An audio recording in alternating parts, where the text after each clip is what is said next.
खबर देवरिया से है, जहां पर नगर पंचायत सेवरही के माल गोदाम चौक निवासी अभिनेता विजय महादेव गोस्वामी ने कहा कि मैं सन 2000 से अपने पिताजी से कहा कि मुझे फिल्म इंडस्ट्री में करियर बनाना है और फिर जैसे आदेश मिला मैं माया नगरी मुंबई पहुंच गया। फिर बिना बैकग्राउंड के संघर्ष करते हुए सन 2001 में हिंदी फिल्म गुड्डू धनोआ के निर्देशन में बॉबी देओल और सनी देओल के भगत सिंह के जीवन पर बनी फिल्म में काम करते हुए अभिनेता रणवीर सिंह के साथ भी काम किया और बहुत धारावाहिक में भी काम किया। इस समय मेरी नई भोजपुरी फिल्म 24 जून को अभिनेता प्रवेश लाल यादव, जो कि सुपरहिट अभिनेता एवं नवनिर्वाचित सांसद दिनेश लाल निरहुआ के भाई हैं, उनके साथ दिलदार दूल्हा अभी रिलीज हुई है, जो पूरे उत्तर भारत में काफ़ी सुपरहिट साबित हो रही है, जो अब साफ सुथरी पारिवारिक फिल्म है और इसमें अहम किरदार हैं। टीवी और इंडिया न्यूज़ से आज मैं विकास तिवारी उपस्थित है तमकुही रोड में, और यहीं से एक ऐसे व्यक्ति हैं जो आज सितारों की दुनिया में यानी कि फिल्मी दुनिया में जो मुंबई कहा जाता है,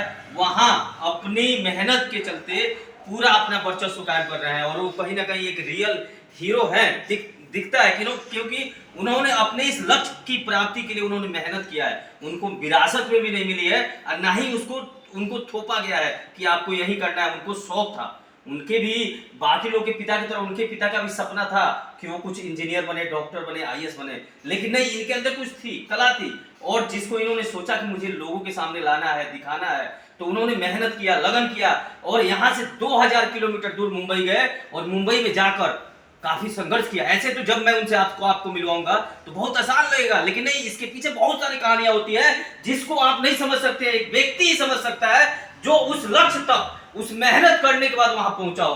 कितनी संघर्ष करना पड़ता है, कितनी उसको मुसीबतें आती हैं, कितने दिक्कतों का सामना करना पड़ता है, वो व्यक्ति ही जानता है। लेकिन सफल होने के बाद शायद उसको भी अच्छा लगता है और बाकी लोग जो मिलते हैं और उसके गांव के होते हैं, उसके शहर के होते हैं, तो एक बहुत बड़ी उपलब्धि उनके लिए भी होती है, गर्व की बात होती है। तो आज हम ऐसे व्यक्ति जिनका नाम है विजय गोस्वामी, जी हाँ, विजय महादेवन गोस्वामी, इनके पिताजी का नाम महादेवन गोस्वामी था, जिसको उन्होंने बीच में रखा है, यानी कि जो अपने पिताजी की यादें हैं वो भी अभी तक अपने साथ सजोर के कह सकते हैं कि रखा है, उन्होंने सजा के रखा हुआ है। आज उस ऐसे व्यक्ति की जो सक्सेस कहानी है उसके बारे में हम उनके मुंह से ही सुनेंगे कि कहां से आपकी कहानी सफर शुरुआत हुआ और कैसे जाके आपने इतना बड़ा कीर्तिमान हासिल किया मुंबई जैसे शहर में, जहां यूपी बिहार के लोगों को एक अलग दृष्टिकोण से भी देखा जाता है। लेकिन कहते हैं ना कि जब मेहनत अच्छी हो तो सारी चीजें फीकी पड़ जाती है, बस लोगों को आपकी मेहनत दिखती है और मेहनत के पीछे जो कला होती है उसी से आपका मूल्यांकन किया जाता है। तो आज इनका मूल्यांकन हो चुका है,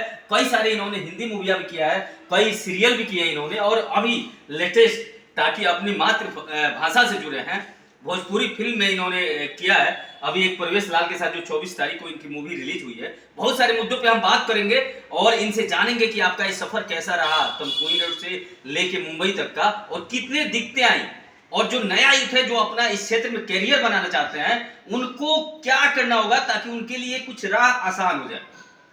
तो इनसे हम बात करेंगे। जी बहुत बहुत स्वागत है सर आपको टीवी ऑन इंडिया न्यूज़ में। नमस्कार जी सर, आज हम लोग आपसे बात करने के लिए आए हैं। आप एक तमकुही रोड यानी कि यहाँ से मुंबई काफी दूर है सर। जी जी। और आप उस जमाने में गए जब टेलीविजन देखने को नहीं मिलता था। जी सर, बिल्कुल ठीक है। मुंबई काफी दूर है सर। जी जी। और आप उस जमाने में गए जब टेलीविजन देखने को नहीं मिलता था। जी सर, बिल्कुल ठीक है। हम लोग तरसते थे कि कहीं जाके देख लें, गांव में कोई एक व्यक्ति होता था जिसके यहाँ टेलीविजन चलता था। जी जी। क्योंकि लाइटिंग की समस्याएं थी, कई तरह की समस्याएं थी। उस समय आप वहां मुंबई गए, तो सर ये इंस्पिरेशन कहाँ से मिला आपको? जी, मैं इसको कहूँ कि मुझे ये बचपन से ही शौक़ था एक्टिंग का, और मैं कोशिश करता था कि मैं मुंबई कैसे जाऊँ। इसके लिए मैंने अपने पिताजी को कहा और पिताजी सहज तैयार हो गए और मुझे मुंबई की टिकट मिल गई जाने की। तो मुंबई की टिकट मिली, तो सर आपने जो शुरुआत किया है, आज तो आप काफ़ी कुछ अपना कीर्तिमान हासिल कर चुके हैं। बहुत सारे मूवियों में आपने काम किया है, सीरियल में काम किया है, अब लगातार आप भोजपुरी में काम कर रहे हैं as a actor, side actor या एक्टर, दोनों तरह से आप काम कर रहे हैं। तो सर ये सफ़र कैसा रहा, कैसे तय किया है ये सब कुछ आपने? भोजपुरी को मैं ये कहूँगा कि मेरी अपनी भाषा है, मेरी मातृभाषा है, मेरी ज़मीन की भाषा है, तो मैं अपने लोगों के लिए ही गया था एक्टर बनने, फिल्मों में काम करना चाहता था कि मुझे मेरे क्षेत्र के लोग देखें, पहचानें, प्यार करें और मेरी कला उन तक पहुँचे। तो इसके लिए मैं सीरियल वगैरह करता रहा, लेकिन जैसे आपने बताया कि यहाँ लाइट वगैरह नहीं होती गांव में, और जो सीरियल आता था कभी रात को 10 बजे आ रहा है, 11 बजे आ रहा है, कुछ तो सो गए, कुछ दुकान से नहीं आए, कुछ लोगों के घर इन्वेटर नहीं है, तो मेरे सीरियल उन तक नहीं पहुंच पाता था, कुछ बहुत कम लोग देखते थे। तो पिछले कोरोना काल में मैंने अपनी भाषा की फिल्म, अपनी जो मेरी मातृभाषा है, बड़ी मीठी ज़बान है, बड़ी खूबसूरत ज़बान है, जिसको हम कह सकते हैं, और काफ़ी लोगों ने नाम भी कमाया है, बड़े बड़े कलाकार सुजीत कुमार साहब, राकेश पांडे साहब, नासिर हुसैन साहब, और वो हिंदी फिल्मों से भी जुड़े रहे। तो इस समय महमूद आलम बड़े डायरेक्टर हैं, बड़ी बड़ी फिल्में बनाते रहे। लैला मजनू उनकी मैंने देखी थी, जो चिंटू पांडे को लेकर उन्होंने बनाई थी। तो उन्होंने कहा कि सौगंध बा हमरा सुहाग के, इस फिल्म में एक रोल है इंस्पेक्टर का, जो हीरोइक रोल है, आप करेंगे तो मुझे बड़ी खुशी होगी। तो मैंने उसको सब स्वीकार कर लिया और लगा कि मुझे अपनी ज़मीन की भाषा के लिए कुछ करने का, उसकी सेवा करने का मौका मिलेगा। तो मैंने ये फिल्म की थी। उसके बाद अभी उनकी दूसरी फिल्म है दुल्हा दुल्हा, जो अभी 24 तारीख को रिलीज हुई है। उन्हीं की मूवी है ये भी। उन्हीं की मूवी है। तो सर जैसे कि आपने जब शुरुआत में आप यहाँ से गए थे मुंबई, तो आपको क्या क्या दिक्कतें हुई थी, क्या क्या कठिनाइयों का सामना करना पड़ा था? सामना तो आमतौर पे जैसे सभी करते हैं जो इंडस्ट्री में जाते हैं यहाँ से, या दूर दराज से लोग जो जाते हैं। लेकिन मुझे अपनी, पहले तो मुझे बड़े बड़े बैनर्स में जाता था, मिलता था, वहाँ पे ऑडिशन देता था, काम भी मिलता था।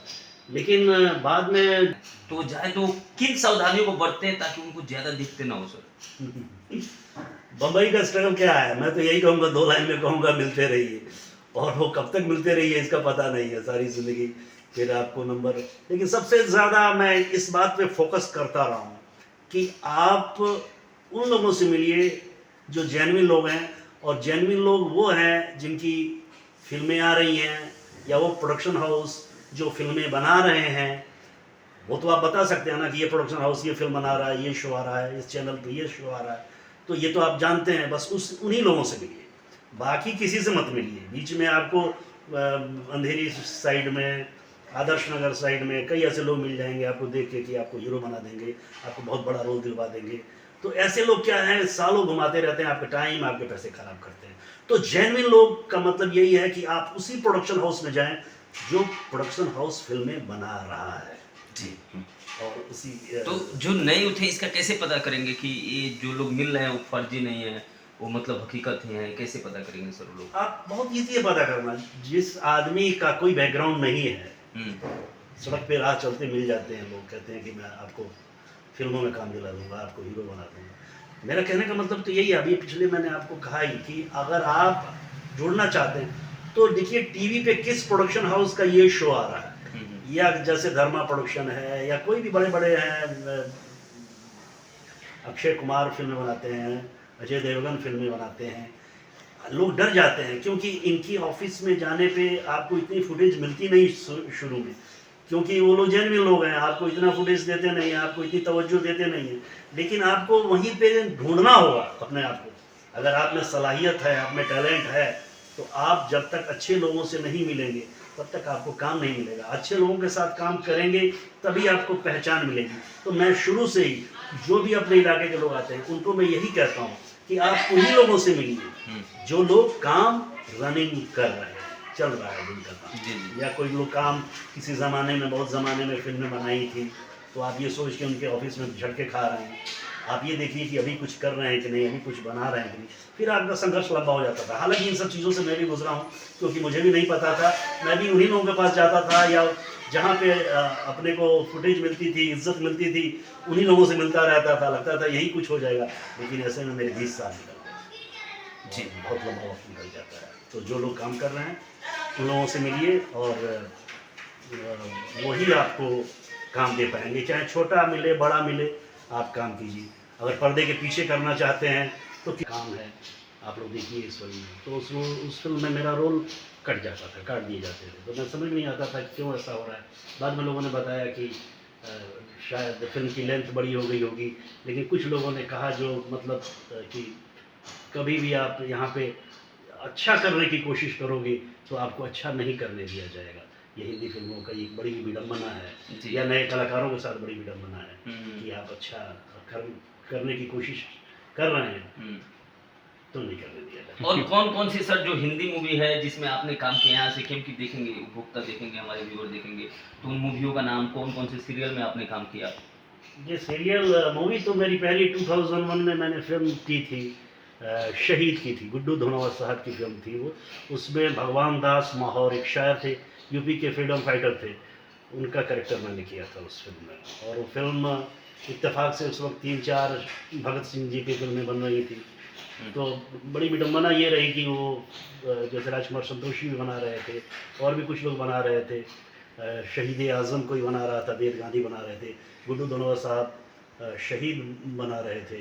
तो सारी फिल्में एक में मतलब गड्ढमड हो गई, चली नहीं, फ्लॉप हो गई जी। फिल्में। और वो फिल्म मेरे लिए खुशी की बात थी कि बड़े बड़े लोगों के साथ काम किया, सनी देओल, बॉबी देओल, ऐश्वर्या राय, सुरेश ओबेरॉय के साथ। मुझे लगा था इस फिल्म से मेरा कुछ अच्छा होगा, लेकिन ऐसा हुआ नहीं। और फिर वो सफ़र अधूरा रहा। फिर उसके बाद मैंने राम गोपाल वर्मा, उस दौर में बड़ा नाम था उनका, तो उनके साथ मैं माधुरी दीक्षित बनना चाहती हूँ, जेम्स, 2 फिल्में की, लेकिन वो भी इत्तेफाकन वो फिल्में इतनी चली नहीं, वो भी मैं कुछ खास नहीं कर पाई। फिर मैंने टीवी, क्योंकि भाई पैसे तो चाहिए ना बड़े शहर में रहने के लिए, तो मैंने टीवी का रुख किया।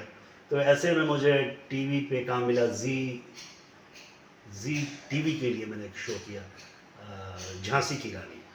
झांसी की रानी में मेरा गेटअप आप देख ही चुके हैं, मेरा गेटअप जी बिल्कुल मैंने देखा है। उससे मेरी कुछ पहचान तो बनी नहीं, लेकिन हाँ उस सीरियल से मैंने पैसे कमाए। फिर उसके बाद वीर शिवाजी बना रहे थे, कॉन्टिलो फिल्म वाले, उन्होंने बुलाया। तो इत्तेफाक से मैं यूपी से हूँ, तो मेरी भाषा हिंदी अच्छी थी, थोड़ा ब्राह्मण परिवार से हूँ, तो बचपन में ही कुछ संस्कृत बोलने का या उच्चारण करने का तो मुझे पिताजी से ही सौभाग्य मिलता रहा है। वो सारी चीज़ें इन मैथोलॉजिकल शो में काम आया और मैंने ये दोनों शो किया। तो सर जो नए यूथ हैं जो इस एरिया से बिलोंग करते हैं, कुशीनगर एरिया से, अगर वो अपने इस क्षेत्र में फिल्म करियर में अपना करियर बनाना चाहते हैं तो वो जाए? जी, बहुत लंबा वक्त निकल जाता है। तो जो लोग काम कर रहे हैं उन लोगों से मिलिए और वही आपको काम दे पाएंगे, चाहे छोटा मिले बड़ा मिले, आप काम कीजिए। अगर पर्दे के पीछे करना चाहते हैं तो किसी बड़े डायरेक्टर का या जिस डायरेक्टर का काम रनिंग शो हो उसका असिस्टेंट बनने की कोशिश कीजिए। और एक्टर बनने का भी एक बहुत अच्छा ज़रिया है कि आप किसी अच्छे डायरेक्टर के असिस्टेंट बन जाएं।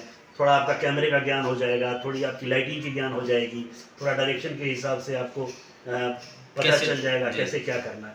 तो मैं एक्टर लोगों को भी यही सलाह देता हूँ, किसी अच्छे डायरेक्टर को या जो डायरेक्टर काम कर रहा हो, किसी का शो आ रहा हो, आप उसके साथ जुड़ जाइए। 4th, 5th, 6th, 7th कोई भी असिस्टेंट किसी नंबर पे भी वो बनाता है, आप बन जाइए। तो सुना हूँ सर आप शायरी भी काफ़ी अच्छे लिखते हैं और बहुत शायरी भी है आपकी। हालांकि आपने मुंबई के दौर में नहीं लिख पाया, लेकिन 1-2 शायरी जो आपकी काफ़ी करीब रही हो, जो इस सफ़र से भी कहीं ना कहीं मैच करती हो, या जो दिल के करीब रही हो, उस तरह कोई शायरी सुनाना चाहेंगे सर?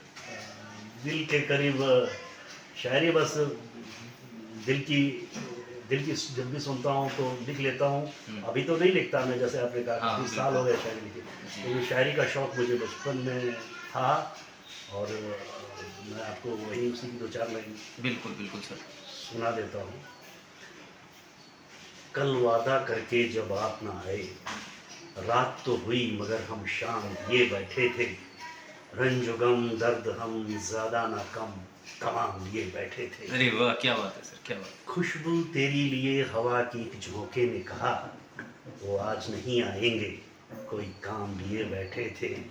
आंखों में तेरे दामन को लिए शाम सब गमाई, असर तुझ पे क्या हम तेरा नाम लिए बैठे थे। क्या बात है। हर रात गुजरी हर शाम गुजरी मगर तुम ना आए, एक शाम ऐसी गुजरी जब हम जाम लिए बैठे थे। अरे वाह, क्या बात है सर, क्या बात है। तो आपने सुना कि जो इनकी सफर था तमकुही रोड से होते हुए मुंबई पहुंचा, कैसे पहुंचा, पिताजी से इन्होंने वार्ता किया और कहीं ना कहीं पिताजी को लग गया कि भाई हाँ मेरा लड़का कुछ कर सकता है, इसके अंदर कुछ है, जुनून है, जोश है, तो उन्होंने मुंबई की टिकट कराई। और जाने के बाद किस तरह का संघर्ष करना पड़ता है, और जो नए यूथ है बिल्कुल बचे, उन बहुरूपियों से बचे जहां आपको वो लोग सम्मान देते हैं। शुरुआती दौर में ही अगर आपको वो लोग सम्मान दे रहे हैं तो निश्चित रूप से वो आपको कहीं भी रोल नहीं दिला पाएंगे। निश्चित रूप से आपको भ्रमित कर रहे हैं। अगर उनके चक्कर में आप भी पड़ेंगे तो 20 साल नहीं 30 साल पूरी जिंदगी भी गुजर जाएगी और आपको वापस अपने गांव आना होगा और आपकी जो टैलेंट है वो दब के रह जाएगी। और बहुत सारी दिक्कतें होती है, जैसा सर ने बताया कि अगर आप शुरुआत में कुछ अच्छा करने की कोशिश ना करें उनके अनुसार। वो आज नहीं आएंगे, कोई काम लिए बैठे थे, आंखों में तेरे दामन को लिए शाम सब गंवाई, असर तुझ पे क्या हम तेरा नाम लिए बैठे थे। क्या बात है। हर रात गुजरी, हर शाम गुजरी, मगर तुम ना आए, एक शाम ऐसी भी गुजरी जब हम जाम लिए बैठे थे। अरे वाह, क्या बात है सर, क्या बात है। तो आपने सुना कि जो इनकी सफर था तमकुही रोड से होते हुए मुंबई पहुंचा, कैसे पहुंचा, पिताजी से इन्होंने वार्ता किया और कहीं ना कहीं पिताजी को लग गया कि भाई हाँ मेरा लड़का कुछ कर सकता है, इसके अंदर कुछ है, जुनून है, जोश है। तो उन्होंने मुंबई की टिकट कराई और जाने के बाद किस तरह का संघर्ष करना पड़ता है। और जो नए यूथ है बिल्कुल बचे, उन बहुरूपियों से बचे जहां आपको वो लोग सम्मान देते हैं। शुरुआती दौर में ही अगर आपको वो लोग सम्मान दे रहे हैं तो निश्चित रूप से वो आपको कहीं भी रोल नहीं दिला पाएंगे, निश्चित रूप से आपको भ्रमित कर रहे हैं। अगर उनके चक्कर में आप भी पड़ेंगे तो 20 साल नहीं 30 साल पूरी जिंदगी भी गुजर जाएगी और आपको वापस अपने गांव आना होगा और आपकी जो टैलेंट है वो दब के रह जाएगी। और बहुत सारी दिक्कतें होती है, जैसा सर ने बताया कि अगर आप शुरुआत में कुछ अच्छा करने की कोशिश ना करें, उनके अनुसार करें। अगर शायद आप कुछ अच्छा करने की भी कोशिश कीजिएगा तो पर्दे पे उस चीज को नहीं लाया जाएगा। ऐसा ही है ना सर? बिल्कुल सर, बिल्कुल। पर्दे पर उस चीज को नहीं लाया जाएगा। जी हाँ, पर्दे पे उस चीज को नहीं लाया जाएगा। लेकिन मैं तो कहता हूं कि जो अगर आपके अंदर टैलेंट है वो किसी के अंदर नहीं होता।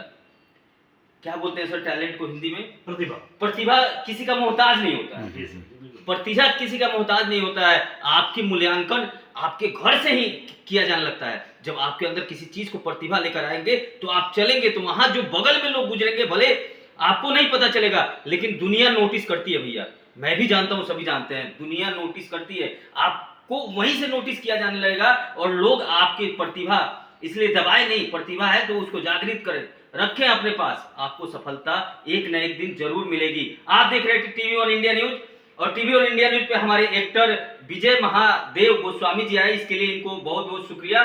मैं विकास तिवारी, साथी का पत्रकार मनीष तिवारी के साथ, धन्यवाद।